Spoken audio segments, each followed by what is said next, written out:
Welcome back to the South Stands, a Buckeye football podcast by Ohio State fans for Ohio State fans. From the West Coast, I'm your host, Zach Moore. Today is Sunday, September 28th, 2025, and thank you for joining me while I talk to myself about number one Ohio State's impressive 24-6 win over Washington in an electric environment in Seattle yesterday afternoon. Now, the Buckeyes had to overcome a shaky start to this game that included another low red zone failure in the first quarter when C.J. Donaldson was stopped on 4th and 1 at the Washington 5-yard line, and a Brandon Inniss fumble at the end of what was otherwise an excellent 32-yard punt return early in the second quarter. Innis's fumble energized the Washington offense, which had only gained 14 total yards on its first two possessions of the game. The Huskies would drive 79 yards on 10 plays after the fumble recovery, and they would take their only lead of the game on a Grady Gross 28-yard field goal. Then trailing 3-0, the Buckeyes would be forced to punt on their next possession, and the Washington offense would drive the ball back into the Ohio State red zone once again. At one point, it was 2nd and 5 from the Ohio State 18-yard line. And look, Damon Williams Jr. and the Washington offense had the Buckeye defense on its heels.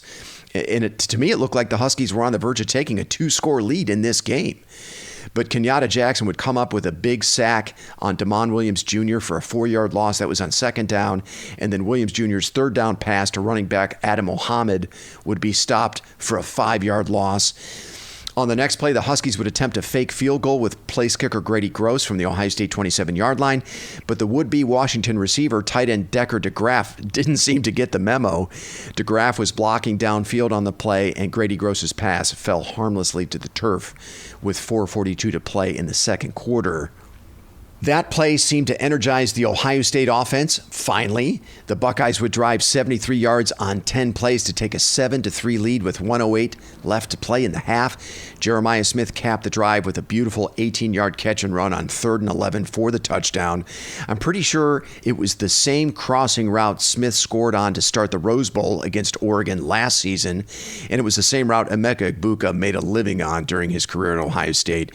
And it was just what the Buckeyes needed to snap them out of their red zone malaise. Now, for a minute, it looked like Ohio State would be forced to settle for a field goal after a false start by Tegra Shabola made it 3rd and 11 from the Washington 18-yard line, but give Brian Hartline credit for dialing up the perfect play call to Smith to get the Buckeyes out of that jam. The Buckeyes would get a lead they would not relinquish and would end up outscoring Washington 24-3 the rest of the way. Julian Sayin finished the afternoon 22 of 28 for 208 yards and 2 touchdown passes. And Ryan Day and Brian Hartline kept very tight controls on Sayin in this game. We remember Sayin threw 2 picks against Ohio 2 weeks ago. He also had a pretty bad pick in the low red zone against Grambling State the week before that. Those throws almost assuredly influenced yesterday's game plan in a very tough environment on the road. I actually don't remember a single throw from Sayin over the middle of the field that traveled more than just a few yards. I mean, most of Sayin's throws were short to intermediate, and almost all of them were toward the sidelines. I thought the game plan for Sayin was even more conservative than it was against Texas. I mean, against the Longhorns, at least there was the deep shot to Carnell Tate for the touchdown. We didn't see any attempts like that from Sayin against the Huskies yesterday. And it was funny because many of us thought the Husky secondary would be vulnerable to the Buckeyes receivers. We thought that was a strength or a weakness Ohio State could exploit, and they didn't really try it. Now, those of us who had been clamoring for more Bo Jackson got what we wanted in this game. Jackson finished with a game-high 17 carries for 80 yards, and that included a huge 16-yard run on 3rd and 17 from the Washington 20-yard line that set up Julian Sayin's 4-yard touchdown pass to C.J. Donaldson on 4th and 1, which gave the Buckeyes an insurmountable 24-6 lead with 4:56 to play in the game. By the way, that was another nifty play call by Brian Hartline. Sayin rolled to his right. He actually had 2 wide open receivers on the play. Jelani Thurman was also open in the end zone on the play. I was really pleased with how Hartline used the pass in the red zone yesterday afternoon. There was the crosser to Smith on Ohio State's first touchdown, which I already mentioned. The rollout to Donaldson for the 4-yarder to seal the game. There was also an 11-yard pass play to Carnell Tate on 3rd and 4 from the Washington 12-yard line on Ohio State's first possession of the third quarter, which set the Buckeyes up 1st and goal from the Washington 1-yard line. To me, that looked like a little bit of a slip screen. Tate motioned toward the line of scrimmage on the play. He chipped the defensive end and then released. Sayan rolled to his right, and Tate was wide open in the middle of the field for an easy catch and run that he almost actually scored on. Look, it wasn't a big stat day for the Ohio State receivers. That 11-yard catch by Tate was one of only 3 that he had on the afternoon. Jeremiah Smith led all receivers with 81 yards on 8 catches and a touchdown. Brandon Inniss also had his first catch in 2 games, finishing with 3 for 34. I thought Inniss bounced back nicely from his second quarter fumble. He had several big catches. It just felt like every catch an Ohio State receiver made was timely, and it seemed like every one of them went for a first down. Max Clare also had a beautiful 18-yard catch along the sidelines on Ohio State's last scoring drive. The box score isn't going to show it, right, because the numbers aren't very gaudy, but I thought the Ohio State receivers were very impactful in this game. They came up with some big catches in some important spots to help Ohio State get the win. It was otherwise a weird low possession game for the Buckeye offense. I mean, not counting their last possession to run out the clock, they only had 6 real possessions in this game. Now, the fumbled punt by Brandon Inniss contributed to that. Ohio State finished the afternoon with 357 total yards of offense. I mean, not much to sneeze at first blush. Now, 149 of that came on the ground at 4.4 yards per carry. Again, not spectacular in the run game, but they were effective. And they ended up outrushing the Huskies by 88 yards. Look, on the road, outrushing your opponent by that many yards, that is a formula for victory every single time. So as I like to do on Sundays, folks, I'm going to tick down a short list of observations from this game. As always, I'm going to assume you watched and know what happened, so I'm not going to recap every single play. Let's start with the Ohio State defense, which, let's face it, was the primary reason the Buckeyes got out of Husky Stadium with this win. I think it is a major accomplishment holding an offense with as much skill talent as Washington's to 2 field goals in this game. Now, I said leading up to this game, the Washington offense is probably the best Ohio State will face during the regular season. Damon Williams Jr., Jonah Coleman, and Denzel Boston are the best quarterback, running back, receiver trio in the conference outside of Columbus, I think. Washington finished the afternoon with only 234 yards of total offense. The Buckeyes sacked Damon Williams Jr. 6 times. Now, Williams Jr. did have a few nice moments throwing the ball in this game.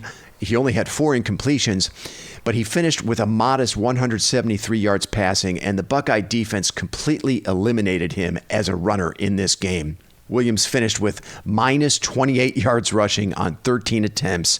Once again, Arvell Reese was hugely impactful as a spy, not allowing Williams Jr., to escape the pocket and do any damage with his legs. Reese has become a real weapon in that role. But to me, the game ball has to go to Caden Curry, who finished with a team-high 11 tackles. 9 of them were solo, 3 sacks, 5 total tackles for loss. Curry was all over the field, and I thought yesterday was one of the better games we've seen from an Ohio State defensive end in the last 10 to 15 years. And think about some of the names who've played Curry's position over that span. The Bosa brothers, Chase Young, JT Tuimoloau, Jack Sawyer. Curry finished with Ohio State's highest overall PFF grade of 78.6. He's currently tied with Iowa's Max Llewellyn as the Big Ten leader in sacks with 5, and he is the Big Ten leader in tackles for loss with 8. And the big question heading into this season for the Ohio State defense was who would fill the void left by JT Tuimoloau and Jack Sawyer. That question has been answered emphatically by Caden Curry over the last 3 games, folks. Most especially yesterday, Curry has emerged as one of the top defensive ends in all of college football over these last few weeks. And give a second game ball to nose tackle Caden McDonald, who was once again a huge playmaker from the interior of the defensive line. McDonald has been a revelation for the Buckeye defense this season. No hyperbole, I think he is playing at an All-American level right now. McDonald finished with 7 tackles, 2 sacks, 3 total tackles for loss. And I just can't overstate how well he's been playing. I mean, to get that level of playmaking from a nose tackle is just extremely rare. McDonald had, as we remember, he had 8 tackles in the opener against Texas. I mean, we knew the Buckeyes were going to be as good as any defense in the country in the back 7, right? We knew they were going to be very good in the secondary. They're going to be very good at linebacker. The big question was always, what will they be on the defensive line after losing all 4 starters to the NFL from last year's unit? It's still early. I mean, we're only 4 games in, and we need to see how they look over the course of 12 regular season games. But Curry, McDonald, and Arvell Reese, as kind of that hybrid linebacker pass rusher type, I think they're making Ohio State fans almost forget about last year's defensive line. And that's saying a lot. I also thought as a unit, the Buckeyes tackled extremely well in this game. It was actually one of the better tackling performances I've seen from the Ohio State defense in recent memory. The Buckeyes, they tackled very well at every single level. Now, according to PFF, they only missed 2 tackles, and 9 of the 11 starters finished with PFF tackling grades of 74 or higher. Davison Igbinosun led the defense with a tackling grade of 81.3. He made several awesome open field tackles on Washington running backs and receivers. Caden Curry was right behind him with a tackling grade of 81. Lorenzo Styles Jr. just behind Curry with a tackling grade of 80.3. Sonny Styles, Arvell Reese, and Jermaine Matthews all finished with tackling grades of over 78. And Caleb Downs, Mr. Reliable, also finished with a tackling grade of 74.8. Washington running back Jonah Coleman came into this game averaging just under 7 yards per carry. He made PFF's preseason top 50 list, and Coleman was widely regarded as the best back in the Big Ten coming into this game. I think he can still make that claim. But yesterday, the Buckeyes limited Coleman to 70 yards on 13 carries, but nearly half that total, 34 yards, came on one play. I mean, outside of that carry, which was Washington's longest scrimmage play of the game, by the way, Coleman was held to only 3 yards per carry, which is almost 4 yards below his season average. So, again, kudos to an excellent performance by the Buckeye defense, and they tackled extremely well in this game. Now, the Buckeyes did give up a few throws over the middle of the field when it looked like, they were mostly in zone coverage. Outside of that, I thought the secondary played extremely well yesterday, and the player I was most worried about after Damon Williams Jr., receiver Denzel Boston, was not a factor in this game. Boston finished the afternoon with only 3 catches for 26 yards. Freshman Desmond Roebuck finished as Washington's leading receiver with 4 catches for 58 yards. I think Roebuck is going to be a really nice player for them. I was impressed by him. Look, there's a lot of really good skill and speed on this Washington offense, but outside of 2 sustained drives in the first half that went for 69 yards and 48 yards, and 1 in the third quarter that went for 65 yards, Ohio State completely suffocated the Washington offense. And once again, the Buckeyes were excellent in the red zone. The Huskies had 3 trips into the Ohio State red zone and only came away with 6 points on those trips. So what does this win mean for Ohio State? Well, with number 3 Penn State, number 4 LSU, and number 5 Georgia all going down yesterday, I think the Buckeyes only strengthen their grip on the number 1 spot in the polls. Though Oregon is sure to pick up a few first-place votes after beating Penn State on the road in the whiteout last night. I called it a couple of weeks ago. I thought the Ducks would come out of Happy Valley with the win. James Franklin, the dude cannot coach his way out of a paper bag against a top 10 opponent. After last night's overtime loss to the Ducks, Franklin is now 4-21 against top 10 opponents. Once again, Drew Aller was underwhelming in a big game. Aller was 14-25 for 137 yards, but he did manage to throw 2 fourth-quarter touchdowns to send the game into overtime after Penn State fell behind 17-3 in the fourth quarter. But Aller also threw a devastating interception in the second OT to Dylan Thieneman to end the game. And if you're a Penn State fan, Franklin and Aller had just become attached at the hip as dudes who just can't deliver on the big stage. And if you listen to this podcast, then you know I was never buying Penn State as a serious national title contender. Now, I still think they probably make the playoff, but they have a harrowing 3-game stretch at Iowa, at Ohio State, then home against Indiana later this season that they're going to have to navigate to get there. None of those games is a gimme for Penn State, most especially Ohio State and Columbus. Now, I think Penn State can probably afford to lose that game, to the Buckeyes, but they absolutely positively have to beat Iowa and Indiana, to keep their playoff hopes alive. Now, the number 1 Buckeyes return home next Saturday for another night game against PJ Fleck's Minnesota Golden Gophers. That game is a 7:30 p.m. Eastern kick on NBC. I think that means we're probably going to get Todd Blackledge on the call. Blackledge is one of my favorite analysts, so I'm looking forward to that. Now, the early line on this game, according to FanDuel, is Ohio State minus 21.5. The over-under is 46.5. Next Saturday will be the 56th meeting between the Buckeyes and Gophers on the gridiron. Ohio State leads the all-time series 48-7, and that includes a 37-3 Ohio State win over the Gophers the last time they played in 2023.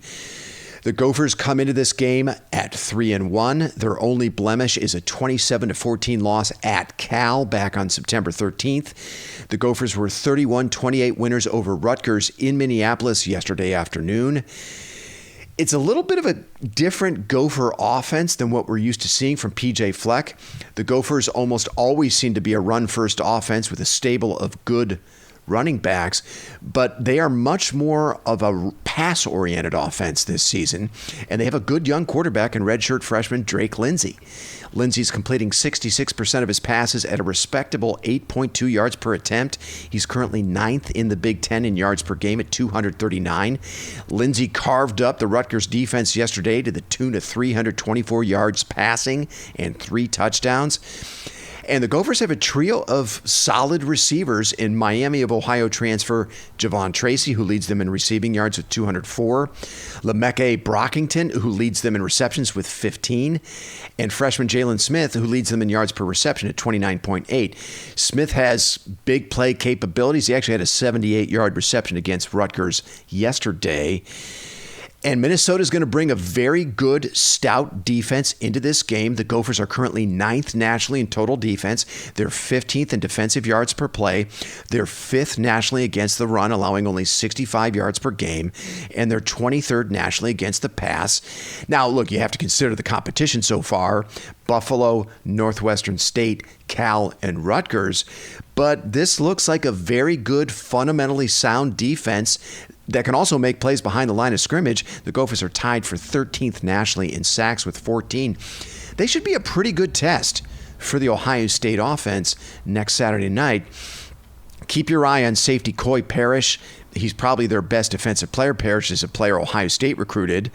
Linebacker Devon Williams is another player to watch for the Gopher defense. Williams leads the Gophers in tackles with 31.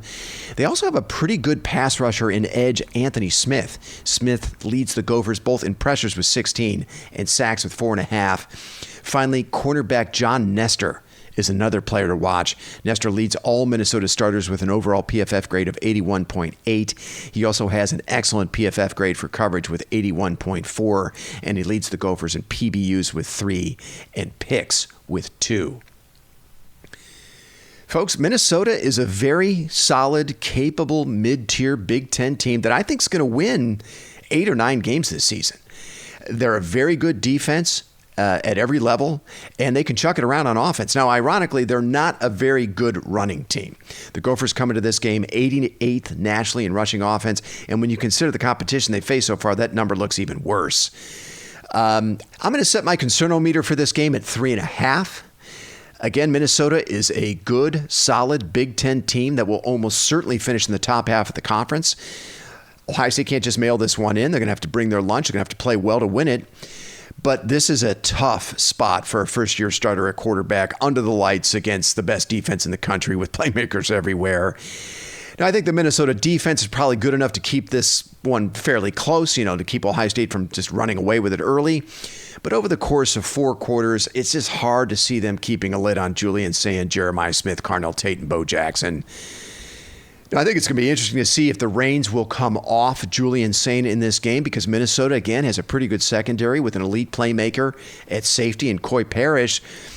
Will Ryan Day, let's say, and make more throws over the middle and down the field in this game than he did against Washington and Texas? I also want to see the continued improvement in the red zone for the Ohio State offense.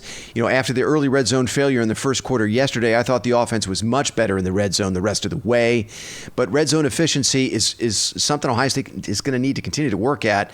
It's really my only real remaining concern for the Buckeyes on either side of the ball right now. So that's what I want to see. Better red zone efficiency. I'd like to see a little bit more out of the run game.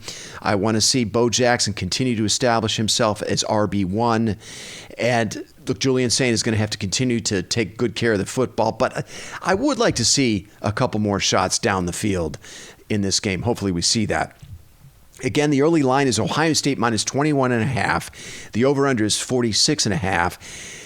I think Ohio State is going to continue to play good complementary football.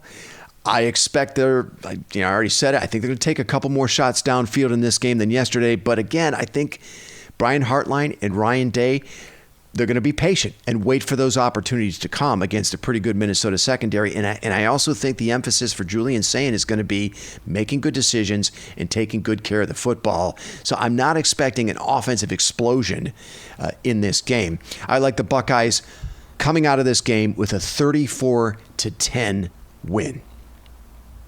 Okay, that's going to do it for me. Look for another pod from us at this same time next Sunday. We're going to recap Ohio State, Minnesota, and then we'll also look ahead to the Buckeyes' next opponent, the Illinois Fighting Illini, who were big winners over USC yesterday. I didn't think they could win that game, so credit to Brett Bielema in Illinois for getting out of that game with a win. Until then, thanks so much for listening, and go Bucks. You've been listening to The South Stands, a Buckeye football podcast. Follow us on X at South_Stands.